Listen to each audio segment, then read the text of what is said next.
Hello, all. This is John Lee Dumas of Entrepreneur on Fire. You must be prepared to ignite as you are listening to Franchise Euphoria with Josh Brown. Passionate, driven, enthusiastic, euphoric. This is who we are as entrepreneurs. But how we leverage these incredible attributes to dream and build businesses that scale and grow is what this podcast is all about.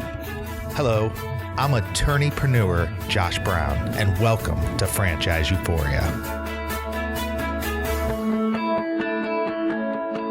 Hello, everybody, and welcome back to another episode of Franchise Euphoria. Josh Brown here. Hope everybody is doing excellent today. I'm super psyched for yet another episode. Really have a blast doing these, and looking forward to where the whole Franchise Euphoria brand is going. And you know, I've mentioned him before, but Marcus Sheridan is a really fantastic guy, and he's an online marketer, and he's got his company called the SalesLion.com, and he's a big subscriber to the notion of they ask, you answer. In other words, part of his strategy, or the foundation for his online strategy, is when people ask him questions, he answers. That's how he turned around a pool company that he started. He started just answering everybody's questions. So I've subscribed to that philosophy, and I think it's a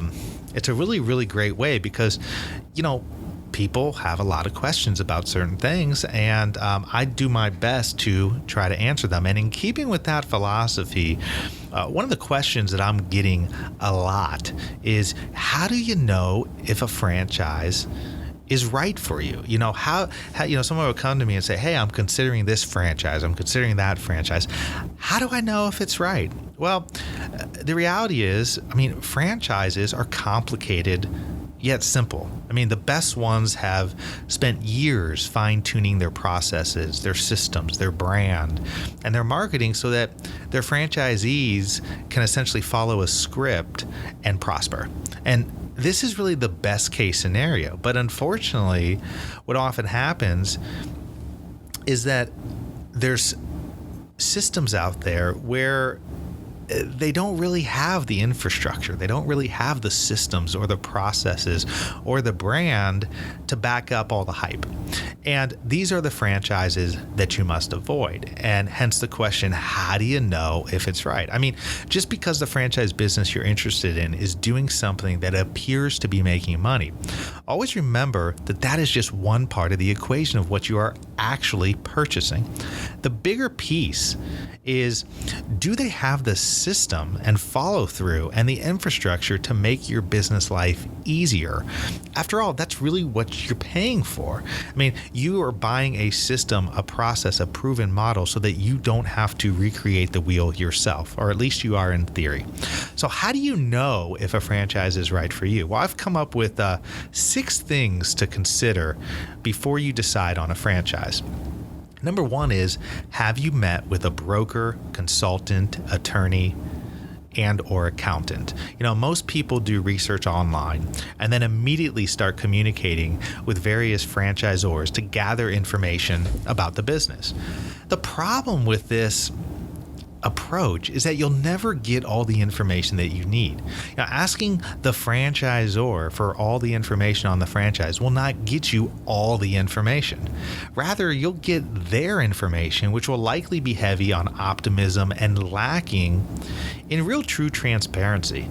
I mean, look, I am really as optimistic as they come. I mean, but I would never trust a franchisor with telling me all of the information that is necessary to make a decision about their franchise.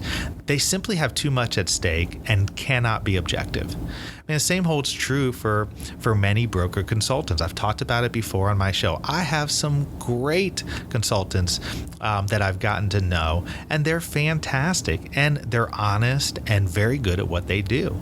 But you still have to be careful. You still have to look at how objective the process is, because they too stand to directly benefit a significant amount of money if you purchase a franchise within their network.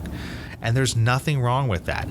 In fact, most of them have really good franchise systems in their network. You just have to make sure that it's a system that's good for you. This is primarily why you must make the effort to meet with independent advisors, whether it's an independent consultant, independent objective attorneys, and accountants who have experience in the franchise space. I mean, if you're serious about a franchise, you should contact franchise attorney and your accountant before you make up your mind. And I'm not saying this because I am a franchise attorney. I mean, there's a good amount of franchise attorneys out there, and but you need to seek that out and get good objective advice. I mean, these two professionals, along with a good consultant, will provide you with a unique and objective perspective that you will not otherwise get from somebody who's being paid by the franchise that you're ultimately going to buy. But getting advice from others before you decide will provide you with that much needed, well-rounded information. And at the end of the day, you'll be making a more educated decision with your franchise. Number 2, do you have a clear understanding of the business model you're buying? This is really, really important to know. There's a lot of people who believe that they want to buy a business because they like the product that they sell. Or, I get people who say, I want to buy a Subway or buy, many of the really popular franchises. And when you get down to the nitty gritty and you ask them why, it's, well, you never see them go out of business. You never see this. And it's like, well, do you really understand the underlying business model of that business? The only way to do this is to understand how it operates. How does it make money? How does the business, what are the margins that the business have? How much inventory does it carry at one time? It's not enough to merely understand the product or service you're selling. You must understand the business model. To do this, you must understand how many widgets or services you need to sell to break even month to month. You must understand the hard costs of your franchise, the royalties, the number of employees you'll need, how to hire them, who's going to manage them, and on and on and on. I mean, a lot of work goes into this, and it should. I mean, you are buying a business. This is not something you do on a whim. There is simply no excuse for not understanding the business model of the franchise you are interested in before you purchase it. Number 3 is, do you know where you thrive? As a small business owner, you are going to be married to your franchise. You're going to live, eat, and breathe your business. You want to make sure that you're enjoying the business you're about to buy. I mean, too many people ignore this aspect and focus solely on the money, and oftentimes end up broke and miserable. You must love what you do so that you not only live an enjoyable life, but when times get tough, you can fall back on that passion and drive to get you through. And trust me, there's gonna be tough times. But you can't just rely on passion alone, or you can't just rely on what you'd love to do alone, because that doesn't make a business either. So I think the combination of finding a good business, a good model, a good franchise, combined with it being in something that you enjoy is a pretty good start. I mean, to figure this out, you should really consider making a mental check for yourself of the words that best define you, how you think of yourself, how other people think of you. As an example, are you outgoing or reserved? Do you value elegance and refinement, or are you more casual? What pace of business suits you best? Now, some people thrive on high energy and output. Others may want to deal with only a few customers or clients in a day in an unhurried environment. So understanding these aspects about yourself has a huge impact on the type of franchise that you should ultimately purchase. Number 4 is, do you have a handle on the money and other revenue sources? The biggest mistake people make when buying a franchise is not having enough money. Being undercapitalized is death for your business. Let me say that again. Being undercapitalized is death for your business. You either have to have enough money in the bank to get you through the first 6 to 9 months, or have access to enough money, or you will struggle and have a very difficult time. Now, this is not the case for every franchise, but most of them have ramp-up periods, and all of them require you to come out of pocket with a franchise fee and other costs before you ever open your doors. Please don't shortchange the money issue. Don't get caught up in your love for the business, but not have enough capital or access to capital to give it a real shot. I mean, doing so is a recipe for disaster. Number 5, do you want to buy one or many? In thinking about franchising and the model you're considering, are you merely thinking of buying one or owning multiple units? I mean, this is really an important question and something for you to think about before you ever purchase. Do you envision yourself running several franchises or just one unit? You need to answer this question because it can have a big impact on your strategy moving forward. I mean, multi-unit ownership is quite popular these days, and many franchisors are really seeking out franchisees that are interested in multiple units.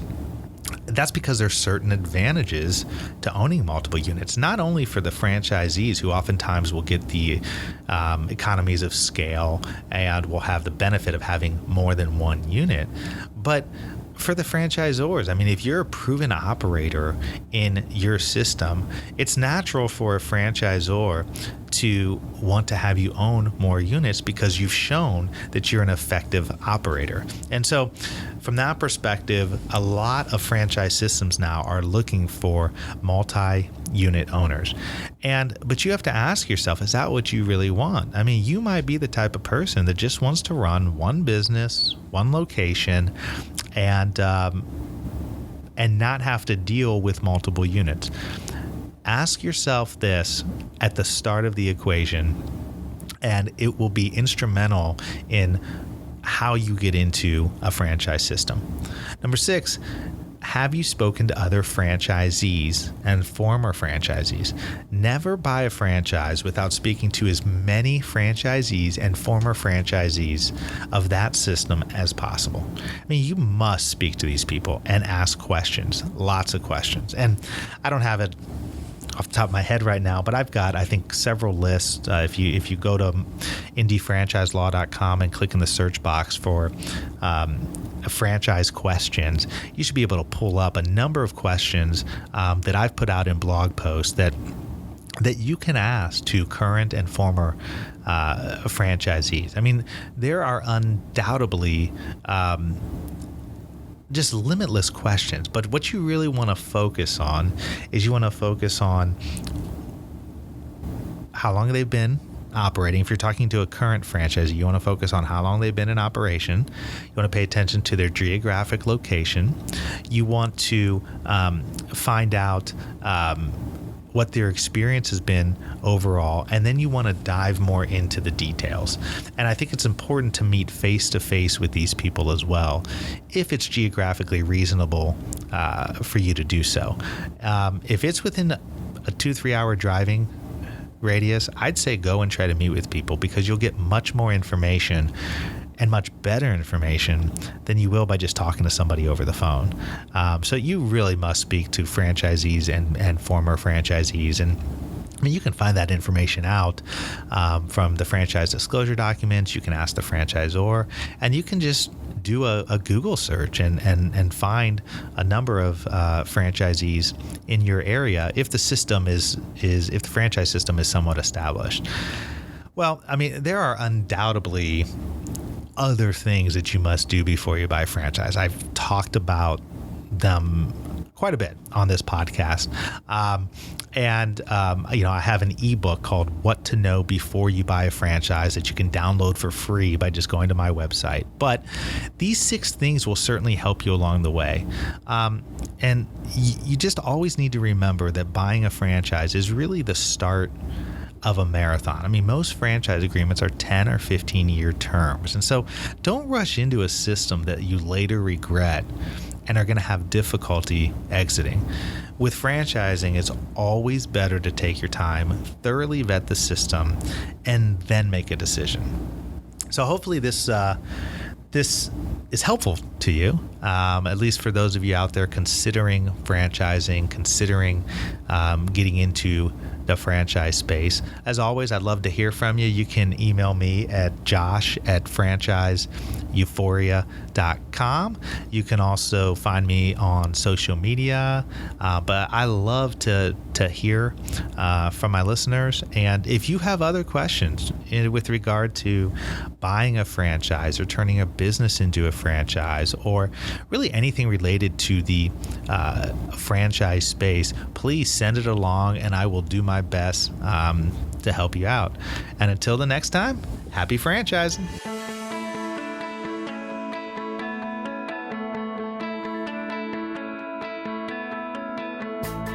Thanks for being with us today on the Franchise Euphoria podcast. If you enjoyed this episode, please be sure to go to iTunes and provide a review. Also, please remember that although Josh Brown is a licensed and practicing attorney, nothing contained in this podcast should be construed as legal advice, because it is not. The information contained in this podcast is general and educational in nature, and none of it should be relied upon as legal advice.